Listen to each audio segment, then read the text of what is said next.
This is ये Yashoda Sharma from my future academy. Start करते हैं साइंस का नेक्स्ट चैप्टर, साउंड। साउंड क्या होता है? It is a form of energy that travel in the form of waves. So यहाँ से हमें दो चीज़ें पता चलती है कि साउंड सबसे पहले तो एक एनर्जी है, energy that travel in the form of waves. ये एक तरीके की ऐसी एनर्जी है जो वेव्स के फॉर्म में ट्रैवल करती है। वेव्स क्या होता है? वेव्स एक तरीके का डिस्टरबेंस होता है produce in a medium. Medium कोई भी तरीके का मीडियम हो सकता है जहाँ से साउंड ट्रैवल करती है, और उस मीडियम में जब कुछ भी तरीके का डिस्टरबेंस क्रिएट होता है उसे बोला जाता है वेव, राइट? सो वेव किस तरीके से प्रोड्यूस होगी? A disturbance produced in a medium. कोई भी तरीके का डिस्टरबेंस अगर एक मीडियम में आता है तो उससे वेव्स प्रोड्यूस होती है, और उसी वेव्स प्रोड्यूस होने के कारण हमारी साउंड की एनर्जी रिलीज होती है और हम उस साउंड को सुन पाते हैं।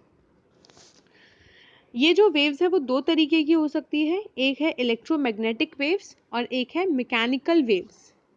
पहले हम बात करते हैं मैकेनिकल वेव्स की। Mechanical waves can not travel through vacuum. Vacuum mechanical wave इस तरीके की वेव है कि वो vacuum can not travel in vacuum. अगर कोई भी मीडियम में पार्टिकल्स नहीं है, वैक्यूम मतलब कि एक स्पेस है जहाँ पर कोई भी तरीके के पार्टिकल्स प्रेजेंट नहीं है, पूरा पूरा वैक्यूम है, पूरी वो जगह खाली है, कोई पार्टिकल्स नहीं है। सो मैकेनिकल वेव्स ऐसी वेव्स होती है जो वैक्यूम से पास नहीं हो सकती, यहाँ पर आके वो वेव्स रुक जाएगी, right? Required material medium for propagation. एक मटेरियल मीडियम चाहिए उसको प्रोपगेट होने के लिए। प्रोपगेट मतलब एक मीडियम चाहिए उसको ट्रैवल करने के लिए। एग्जाम्पल वाटर वेव और स्प्रिंग। साउंड, साउंड भी एक इस तरीके का वेव है जिसको मीडियम चाहिए, जिसको पार्टिकल्स चाहिए। Sound can not travel in vacuum, right? तो साउंड एक ऐसी मैकेनिकल वेव है जिसको पार्टिकल्स की ज़रूरत है ट्रैवल करने के लिए, जो कि वैक्यूम में ट्रैवल नहीं कर सकता। Speed is less. Speed is less इसीलिए कहा गया है क्योंकि यहाँ पे कंपैरिजन हुआ है स्पीड और speed in electromagnetical wave and speed in mechanical wave. तो कंपैरेटिवली साउंड की स्पीड कम होती है। There are two type of mechanical wave, transverse wave and longitudinal wave. इन दोनों को भी हम डिटेल में पढ़ेंगे, लेकिन उससे पहले इलेक्ट्रोमैग्नेटिक वेव पे आते हैं। Electromagnetic wave can also travel in vacuum. मतलब एक ऐसा मीडियम है जहाँ पर बिल्कुल भी पार्टिकल्स नहीं है, वहाँ से भी इलेक्ट्रोमैग्नेटिकल वेव ट्रैवल कर सकती है। तो अगर हम इन शॉर्ट बात करें तो मैकेनिकल वेव्स को पार्टिकल्स की ज़रूरत है, वो वैक्यूम में से ट्रैवल नहीं कर सकते। वहीं इलेक्ट्रोमैग्नेटिकल वेव को वैक्यूम पार्टिकल्स की ज़रूरत नहीं है, वो एक खाली जगह से भी ट्रैवल कर सकती है। Example all the type of radiations, जो भी रेडिएशंस है वहाँ से ये ट्रैवल कर सकती है। स्पीड 3 × 10⁸ मीटर पर सेकेंड। इलेक्ट्रोमैग्नेटिकल वेव की जो स्पीड है वो कंपैरेटिवली ज़्यादा होती है मैकेनिकल वेव से। सो अब यहाँ पर हम एक साउंड की बात कर रहे हैं, तो आपके टेक्स्ट बुक्स में एक बहुत ही अच्छा एग्जाम्पल दिया है बेल का, जहाँ पर बोला गया है, एक वो हम एग्जाम्पल साथ में देखते हैं। Example of bell jar. So यहाँ पर क्या किया गया है कि एक जार लिया है, उसके अंदर एक बेल लगाई है, ठीक है? सो इनिशियली जब इस बेल को रिंग किया, सो यहाँ पे ये जो बेल थी वो बजने लग गई और बाहर तक आवाज़ आ रही थी। अब नेक्स्ट में क्या किया, यहाँ से एक पाइप जॉइन करके इसके अंदर के जो भी पार्टिकल्स थे उसको बाहर निकाला, और ये जो जार था वो वैक्यूम हो गया। वैक्यूम पंप के थ्रू इसके अंदर से जो एयर थी वो ग्रेजुअली पम्प्ड आउट की और इसको पूरा अंदर से वैक्यूम कर दिया। वापस से वही एक्टिविटी अगेन रिपीट की, यहाँ से इसको स्विच ऑन किया और ये इलेक्ट्रॉनिक बेल बजने लगी, लेकिन इस बार बाहर आवाज़ नहीं आ रही थी। क्यों? क्योंकि ये जो जार है वो अंदर से पूरा वैक्यूम है और इसको क्लोज कर दिया गया। क्योंकि अंदर से पूरा वैक्यूम है, यहाँ पर कोई भी पार्टिकल्स प्रेजेंट नहीं है, इसी के कारण ये जो वॉइस है वो बाहर तक नहीं आ पा रही है। सो ये एक एग्जाम्पल है, ये एक एक्टिविटी है जो कि हमें ये बताती है sound needs a medium to travel. So ये हो गए हमारे electromagnetic wave and mechanical wave. Next हम आते हैं transverse wave and longitudinal wave. Transverse wave, अब आपने एक स्ट्रिंग देखी होगी या फिर आपने कोई एक रोप देखी है, आप उस रोप को ऊपर और नीचे पुश करो, सो उस रोप का जो वेव होगा वो किस तरीके से होगा, वो रोप आपको इस तरीके से मूव करती दिखाई देगी, राइट। यहाँ पर भी क्या हो रहा है, ये एक मीडियम था जिसके अंदर मूवमेंट आ रहा है और उससे क्या क्रिएट हो रही है, वेव्स, और इस तरीके की वेव को बोला जाता है ट्रांसवर्स वेव, राइट। जो ऊपर अप एंड डाउन मोशन में होती है उसको बोला जाता है ट्रांसवर्स वेव। वही दूसरी जगह आप एक स्प्रिंग का एग्जांपल हम लेते हैं, स्प्रिंग जो कि एक स्प्रिंग है और हमने उसको अंदर की तरफ पुश किया, जैसे ही अब हम उसको छोड़ेंगे तो उसका मोशन क्या रहेगा, अंदर बाहर, वो इस तरीके से मूव करने लगेगी, और इस तरीके की वेव को बोलते हैं लॉन्गिट्यूडनल वेव। ट्रांसवर्स वेव जिसमें मूवमेंट अप एंड डाउन का होता है उसको बोलते हैं ट्रांसवर्स वेव। लॉन्गिट्यूडनल वेव मतलब जहाँ पर वेव आगे जाके वापस पीछे आएगी, फिर आगे जाएगी, फिर वापस पीछे आएगी, इस तरीके को बोलते हैं हम लॉन्गिट्यूडनल वेव। अब साउंड कौन सी तरीके की वेव से क्रिएट होती है, तो answer is longitudinal wave. Sound is created through vibration, क्योंकि एक मीडियम, एक पार्टिकल जब वाइब्रेट करता है, सपोज यहाँ पर ये पूरा एक ये मीडियम है, यहाँ के ये पार्टिकल्स हैं, सपोज यहाँ पर किसी ने अभी कुछ बोला, सो क्या होगा, हर एक पार्टिकल आप वाइब्रेट होगा। ये जो फर्स्ट पार्टिकल है वो वाइब्रेट होगा आगे की तरफ और वापस पीछे की तरफ। जैसे ही वो आगे की तरफ वाइब्रेट होगा वो सेकेंड पार्टिकल को टच करेगा, अगेन अब सेकेंड पार्टिकल वाइब्रेट होगा आगे पीछे, जैसे ही सेकेंड पार्टिकल वाइब्रेट होगा वो थर्ड पार्टिकल को टच करेगा, और ये प्रोसेस कंटिन्यू होगा जब तक ये हमारी वेव आगे दूसरे एंड पे जो बैठा है उसको उसके ईयर्स तक नहीं पहुंच जाती, राइट। सो इसी तरीके से हमारी जो साउंड है वो लॉन्गिट्यूडनल वेव है, because it is created through vibrations. Transverse wave और लॉन्गिट्यूडनल वेव की हम अगर बात करें, सो ट्रांसवर्स वेव हमारी इस तरीके से अप एंड डाउन होती है, जो ऊपर की तरफ होता है उसको हम बोलते हैं क्रेस्ट। हम सारे साथ में देखते हैं, ये हो गया हमारा क्रेस्ट, ये है वेवलेंथ, ये है एम्पलीट्यूड, ये है trough.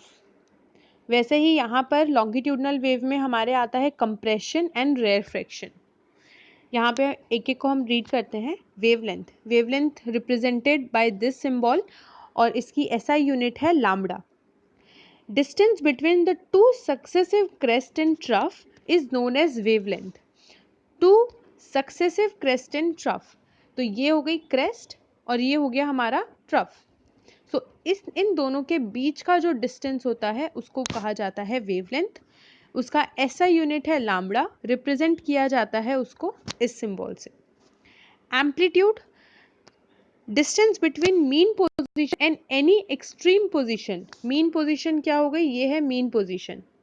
Any extreme position, extreme position ये गया ऊपर की तरफ, तो ये है इसकी एक्सट्रीम पोजीशन ऊपर की तरफ, और ये नीचे जाएगा तो यहाँ पर हो गई ये इसकी extreme position.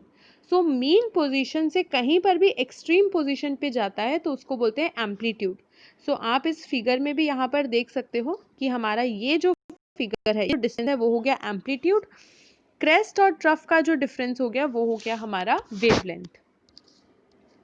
Next, time period, time required by one wave to completely pass through a given medium of point. Time period और फ्रीक्वेंसी को हम बहुत ध्यान से पढ़ेंगे। टाइम पीरियड क्या होता है कि एक वेव को, एक वेव हमारी कितनी हुई, यहाँ से लेकर यहाँ तक, एक वेव को एक पॉइंट से पास होने में कितना टाइम लग रहा है उसे हम बोलते हैं टाइम पीरियड। यहाँ पर हम एक ही वेव की बात कर रहे हैं कि एक वेव को इस पॉइंट से पास होने में कितना टाइम लगेगा, दैट इज टाइम पीरियड।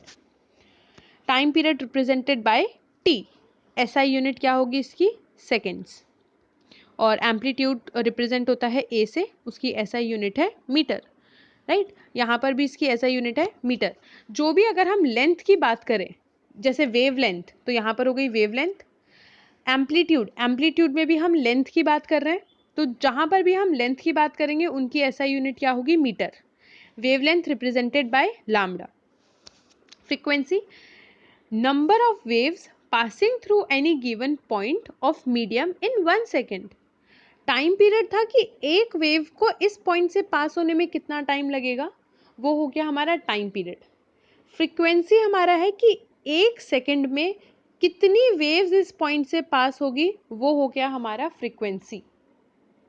इस पॉइंट से एक सेकंड में कितनी वेव्स, कितनी मैक्सिमम वेव्स यहाँ से पास हो सकती है, वो हो गया हमारा फ्रीक्वेंसी। और टाइम पीरियड मतलब खाली एक वेव को इस पॉइंट से पास होने में कितना टाइम लगता है, that is time period. Frequency हमारा हर्ट्ज, फ्रीक्वेंसी की ऐसा यूनिट है हर्ट्ज, HERTZ। टाइम पीरियड और फ्रीक्वेंसी का एक रिलेशन है। Time period is inversely proportional to frequency, therefore T is equals to 1/V। Frequency भी इस तरीके से डिनोट किया जाता है।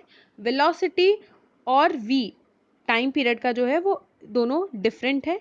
वेलोसिटी हम इस तरीके से लिखते हैं और टाइम पीरियड हम इस तरीके से, फ्रीक्वेंसी हम इस तरीके से लिखते हैं। चलो अब वेलोसिटी की अगर बात की तो यहाँ पे वेलोसिटी भी आ गया। वेलोसिटी वैसे होता है क्या है, speed and velocity are same, similar. अगर डिस्प्लेसमेंट की बात करें तो हम वेलोसिटी बोलते हैं और डिस्टेंस की बात करें तो हम स्पीड बोलते हैं। सो आप जनरली देखोगे हाँ कि हम वेलोसिटी ही वर्ड यूज़ करते हैं। Distance covered by the wave per unit time, एक यूनिट पे कितना डिस्टेंस कवर कर रही है एक वेव, वो हो गया हमारा वेव वेलोसिटी। वापस हम तीनों को देखेंगे। टाइम पीरियड मतलब कि इस पॉइंट से एक वेव को जाने में कितना टाइम लग रहा है, that is time period. Frequency मतलब एक सेकंड में कितनी वेव्स इस पॉइंट से जा सकती है, वो हो गई हमारी फ्रीक्वेंसी। वेलोसिटी मतलब कि एक वेव कितना डिस्टेंस कवर करती है एक सेकंड में, वो हो गया हमारा velocity, right.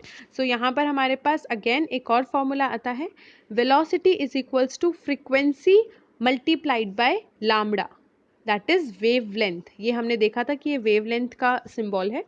So velocity is equals to frequency multiplied by lambda, velocity is equals to distance upon time. So इस तरीके से हमारा ये डेरिवेशन हुआ।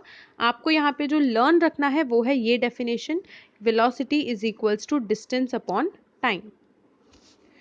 नेक्स्ट वीडियो में हम देखेंगे what are the types of sound और इस पे थोड़ा और ज़्यादा डिस्कस करेंगे। उससे पहले आप इन सभी डेफिनेशंस के साथ एकदम क्लियर रहेंगे, इन फॉर्मूलाज के साथ क्लियर रहेंगे, साथ ही में SI unit, what is the difference between wave length, what is the difference between longitudinal wave and transverse wave.